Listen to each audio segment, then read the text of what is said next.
എനിക്ക് IPS ഇല്ല, പറഞ്ഞു വരുമ്പോ സാറിന്റെ അത്ര നക്ഷത്രവും ഇല്ല. പക്ഷേ 15 വർഷത്തെ സർവീസ് കൂടുതലുണ്ട്. ആ കൺസിഡറേഷൻ പോലും സാർ ഇന്നലെ എനിക്ക് തന്നില്ല. സാറ് മിനിസ്റ്ററുടെ തെറിയും കേട്ട് പത്രത്തിൽ പടവും വന്ന് നാറി മെനക്കേടായിട്ട് നിൽക്കുമ്പോൾ ഞാൻ വീണ്ടും ഉപദേശിക്കുകയാണെന്ന് വിചാരിക്കരുത്. ഒരൊറ്റ ഒരുത്തനെയും വിശ്വസിക്കരുത്.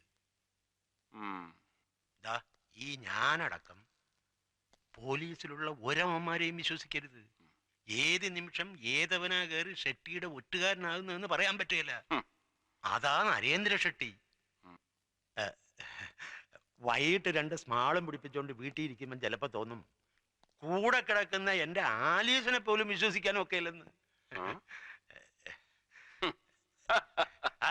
അയ്യോ, ചിരിക്കാൻ പറഞ്ഞതല്ല. ഷെട്ടിയുടെ കാര്യം വരുമ്പോ പോലീസിലുള്ള ഒരുവന്റെയും പെമ്പിളമാരെ വിശ്വസിക്കാനും ഒക്കെയല്ല എന്നാ ഞാൻ പറഞ്ഞതിന്റെ അർത്ഥം. എല്ലാവരുടെയും കാര്യം എനിക്ക് അറിഞ്ഞൂടാ, പക്ഷെ ആലീസിനെ വിശ്വസിക്കാൻ കൊള്ളുകയല്ല, തീരെ കൊള്ളുകയല്ല. അല്ല, മൊത്തത്തിൽ പറഞ്ഞപ്പോ ഒരു താളത്തിനങ്ങ് പറഞ്ഞെന്നേ ഉള്ളൂ. ആ താളം കറക്റ്റാ, അസല് ത്രിപുട താളം. ആലീസ് കള്ളി തന്നെയാ, പരമ പെരും കള്ളി.